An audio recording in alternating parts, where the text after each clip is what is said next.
Well, since it's totally normal to just have 7 different bodies hanging out in a room here, I figured we'd answer one of the most common questions that we get from students about the bodies that we have in our lab. And that is, what did they die from? Now, it probably isn't going to be too shocking that most of the bodies that we have here died from some sort of condition or even multiple conditions, but many of them actually died from cancer. Like this body died of colorectal cancer, this body died from breast cancer, and this body died from lung cancer. Now, what's interesting is that even though each of these bodies had a different form of cancer, there was something that these cancers had in common that ultimately led to the death of each one of these bodies. So today, we're going to show you what this commonality was that led to the death of each of these bodies, as well as many other people that have unfortunately died of cancer. We'll also talk about how cancer starts and discuss some very incredible built-in mechanisms that our bodies actually have to try to stop cancer from forming in the first place. It's going to be a mutated one. So let's do this.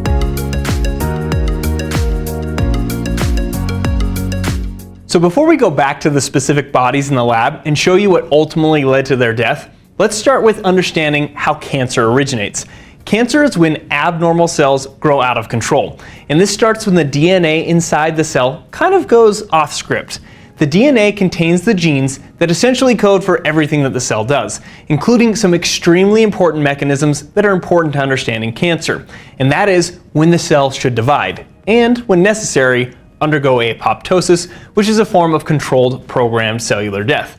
And again, these are tightly regulated processes, but when mutations to certain genes occur, this orderly process is disrupted and cells can start to divide out of control. The genes that code for normal cell growth are called Proto-Oncogenes, but when they mutate, they transform into oncogenes, which are abnormally functioning genes that are capable of causing cancers. And I'll mention these oncogenes throughout the video, so just remember, oncogene equals bad mutated gene that could lead to cancer. And there have been many different oncogenes that have been discovered in human cancers.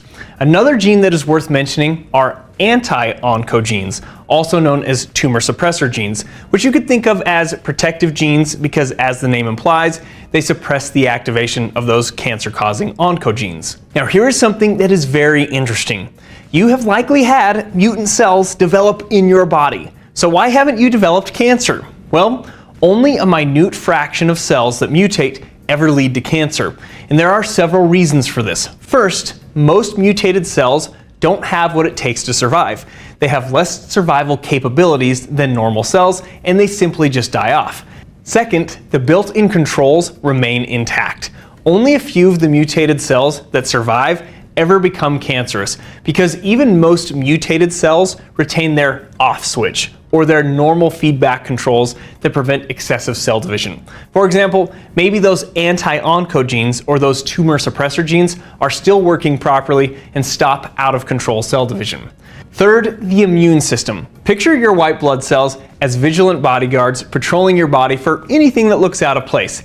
And most mutated cells look out of place because they express abnormal proteins due to their altered genes. And when a white blood cell spots a mutant cell displaying these abnormal proteins, this can trigger the formation of antibodies and other immune responses that result in the death of that mutated cell. And the importance of our immune system with killing mutated cells is really put on display when we see that people taking immunosuppressants, like after an organ transplant, have an increased probability of developing cancer by as much as 5-fold with certain types of cancers. And lastly, for cancer to form, it usually requires more than one oncogene to be activated at the same time, and it often requires several. For example, one gene might get mutated that promotes rapid cell division, but no cancer occurs because maybe another mutant gene was not simultaneously present that coded for, say, like the development of new blood vessels that would be required to feed the growing cancer. And so again, it usually takes multiple mutated genes existing in that cell at the same time for cancer to start. So the next question that you might have is, what is the cause of mutated or altered genes? Well, considering that trillions of new cells are formed each year in humans, a better question might be why all of us do not develop millions or billions of mutated cancer cells just through the sheer number of cell divisions that occur each year. Now, we already discussed some of the mechanisms that our body has in order to deal with cells that do get mutated, but even before that occurs, Our body works extremely hard to stop any mutant genes from forming in the first place. And this is because cells copy their DNA with incredible precision before the cell even divides. Plus, after the DNA is copied, there is a proofreading process that cuts and repairs any abnormal DNA strand. And this also occurs before cell division is allowed to proceed. Yet, despite these awesome cellular precautions, probably one newly formed cell in every few million still has significant mutant characteristics. So in some cases, chance alone is all that is required for mutations to take place. And so some cancers are merely the results of bad luck. However, the probability of mutations can be significantly increased when a person is exposed to certain chemical, physical, or biological factors. This includes ionizing radiation, such as X-rays, gamma rays, particulate radiation from radioactive substances, and even ultraviolet light. All of these can predispose individuals to cancer because the radiation can rupture DNA strands and lead to many mutations. You've likely also heard of carcinogens, which are chemical substances that cause mutations. And as an example, the carcinogens that currently cause the greatest number of deaths are those found in cigarette smoke. These carcinogens cause about 1/4 of all cancer deaths. Physical irritants can also lead to cancer, which would be repeated physical damage to tissues. Like chronic abrasions in the gut can force cells to divide rapidly in order to repair the injury.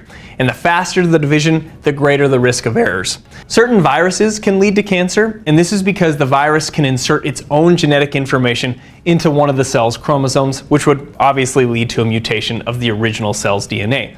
And of course, genetics plays a significant role in your cancer risk. For example, in families that are particularly predisposed to cancer, it is presumed that one or more cancerous genes are already mutated in the inherited offspring. Therefore, a fewer number of additional mutations are required for those family members to develop cancer. So if a cell or group of cells accumulate enough mutations for cancer to start, why are these cells so dangerous? Well, we have already mentioned multiple times that cancer cells grow and divide out of control. And when enough cells divide, they will form a mass called a tumor.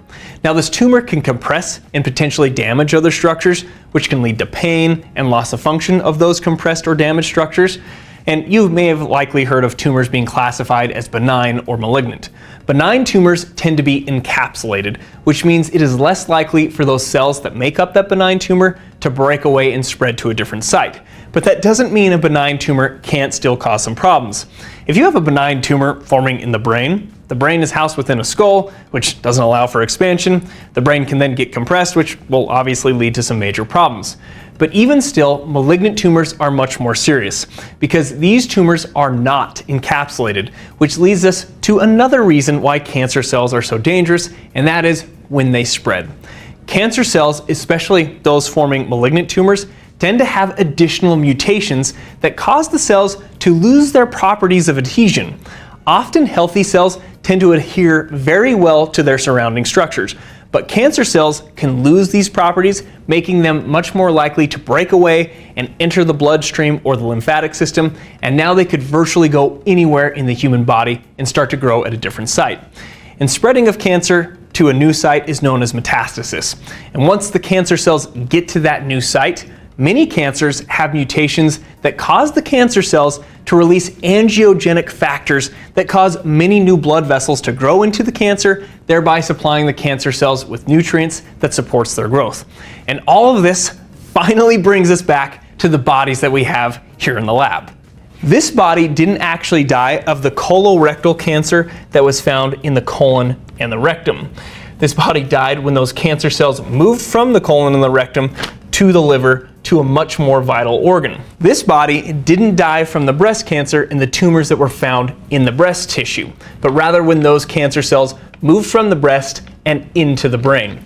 This last body didn't just die from the lung cancer, but when those cancer cells again moved to multiple sites. So this is what I meant by the commonality that leads to death with most cancers. There are not very many cancers that lead to death without spreading. There are a few that can kill without spreading, like brain or primary liver cancer, but again, most cancer deaths are usually a result of the cancer spreading or metastasizing to a secondary site or organ that is much more vital to survival. Each one of these bodies could have potentially survived if they caught the cancer before it spread. We can remove segments of the digestive tract. We can perform mastectomies, and we can even remove segments of the lung. But this is why annual physicals and following recommended cancer screening guidelines can be so beneficial, because the earlier you can detect cancer, the better chance of survival. Also, there is one last characteristic of cancer cells that I want to mention that also leads to their damaging effects. But this is also a characteristic that is a target for a certain treatment. Cancer cells are kind of the greedy little hogs of the party. They are extremely metabolically active as they are constantly dividing. So they compete with the healthy cells for nutrients, and they often win. So as a result, normal cells can gradually die due to the lack of nutrients. But because the cancer cells tend to hog all the nutrients, this is one of the mechanisms of how chemotherapy works. These are drugs that essentially target fast-dividing, metabolically active cells. And so the idea is that the cancer cells will take up more of the drugs, leading to their death. And the chemo does do a pretty good job of killing cancer cells, but it also often kills other healthy cells that tend to naturally divide quickly, such as skin and hair cells, and even cells lining the digestive tract, which is what accounts for many of the side effects of chemotherapy. Plus, there are other toxicity issues that you have to deal with depending on the cancer and the drug. And many people who have undergone chemo can attest to how difficult this treatment strategy can be. But this is the major conundrum of cancer treatment. Even though cancer cells are different from our normal cells, they still do maintain many similarities to our normal healthy cells. So with so many different cancers and potential mutations, how do you design a drug that could target a specific cancer cell, yet completely spare one of our healthy cells? That's the billion-dollar question, and hopefully with continued research, we can figure it out. Sometimes the less exciting part of our educational experience is just memorizing information. Yes, it is important to memorize and retain information, but if you can't apply that information to real-world situations, that information isn't as useful. So having teachers or learning platforms that can help you develop application skills is invaluable. And that's why we partnered with Brilliant as the sponsor of today's video.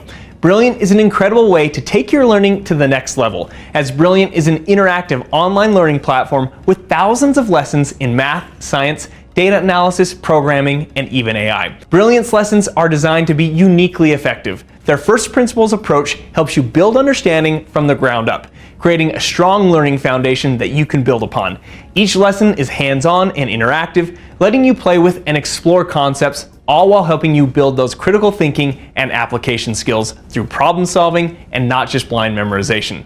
So while you're building real knowledge on specific topics, you'll also become a better thinker. And something I've been diving into a bit lately are Brilliant's lessons on geometry. I went through junior high and high school always being good at math, except for that blasted geometry class. I just struggled for some reason. So I'm going back to conquer my nemesis, and so far, it's actually been quite satisfying. So if you want to try everything Brilliant has to offer for free for a full 30 days, visit brilliant.org/IHA or click on the link in the description. You'll also get 20% off an annual premium subscription. And as always, thank you so much for watching and supporting our channel. If you feel the need, click that like and subscribe button, leave some comments below, and we'll see you in the next video.